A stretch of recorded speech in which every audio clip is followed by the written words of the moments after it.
pas, c'est moi. Ça va aller. La mort aura. Quoi? La mort aura. Tu viens de débloquer le sketch?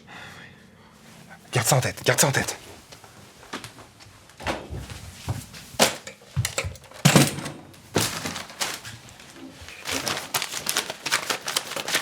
Je retrouve plus où est-ce qu'on s'était arrêté. On reprend à zéro. Quoi? Reprends à zéro. Tu déconnes, ça fait 3 ans qu'on travaille sur ce sketch. Jette tout!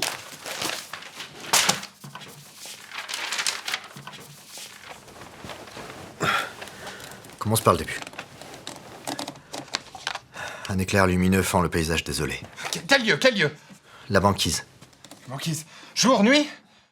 Extérieur, banquise, jour. Travelling aérien au-dessus du paysage gelé. Une faille spatio-temporelle s'ouvre sur un éclat lumineux. Un homme en est éjecté.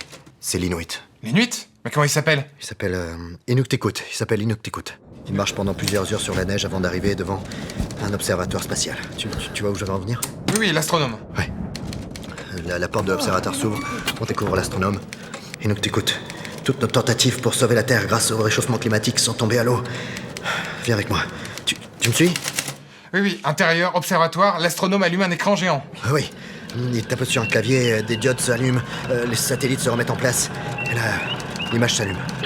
Ils sont tous bourrés. Qui? Les scientifiques? Non, les aliens. Ils sont en pleine soirée. Drogue, alcool, tentacules, c'est le gros bordel. Focus sur un des aliens qui ouvre le congélateur du vaisseau. Il s'exclame. Quoi? Mais qu'est-ce que ça veut dire? On n'a plus de glaçons. Mais oui, c'est brillant! Montre-moi.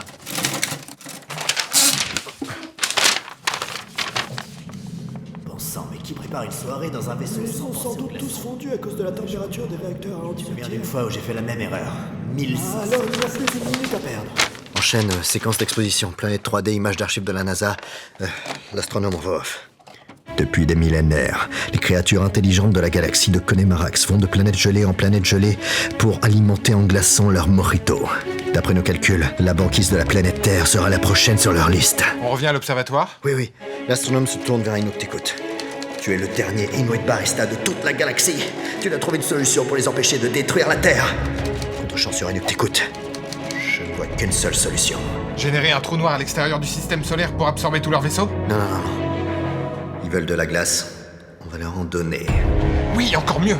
Je ne vois qu'une seule solution pour empoisonner leur cocktail sans détériorer les propriétés rafraîchissantes des arômes de menthe et la subtilité de l'acidité du citron. De la Morora! Mais où est-ce qu'on va trouver une quantité suffisamment importante de Morora? Fondu au noir. Extérieur, jour. Le soleil se lève au-dessus du petit village d'Antananarive, au sud du Bangladesh. Inuktitut pousse la petite porte en bois d'une échoppe familiale, faiblement éclairée par la lueur d'une lampe à huile. Derrière le comptoir se trouve une femme. Ils se connaissent? Oui, il est accueilli chaleureusement, c'est Paparlat Manju. Oui. C'est bien? Ah oui, c'est parfait. Inuktitut expose la situation par-dessus le brouhaha du marché du village. Paparalat, j'ai besoin de 6 millions de tonnes de ta meilleure Morora, d'ici 24 heures. Ah, tu m'en demandes beaucoup, Inuktitut. Et je sais très bien que tu en es capable depuis notre dernière aventure au large du triangle des Bermudes. Ok. Je vais avoir besoin de 400 wagons de plaquettes Roumafen 5 mg et de toute la vitamine D2 que tu puisses trouver. Non, mais qu'est-ce que c'est ça? Un cri de rassemblement. Écris! Le sol tremble sur pied. Un troupeau d'enfants arrive des 4 coins du village, envahissant instantanément les shops avant de se mettre au travail. Crosscut, séquence de montage, la Morora coule à flot. Écoute-moi. Non! Écoute-moi. Non, je ne comprends pas! C'est une séquence de montage. Cut, la main d'un enfant dans de la poudre. Cut, Inuktitut inquiet. Cut sur le ciel étoilé, compte à rebours, un rat avec une tumeur. Oui, c'est bon, j'ai compris maintenant. Ellipse. Le soleil se lève au-dessus de l'Antarctique. Depuis l'horizon apparaissent une flotte de canadaires. Canard colvert? Oui, c'est encore mieux. Avec des petits sacs accrochés à leurs petites pattes pour disperser la poudre. Oui. Combien de temps avant impact? Impact dans 60 secondes!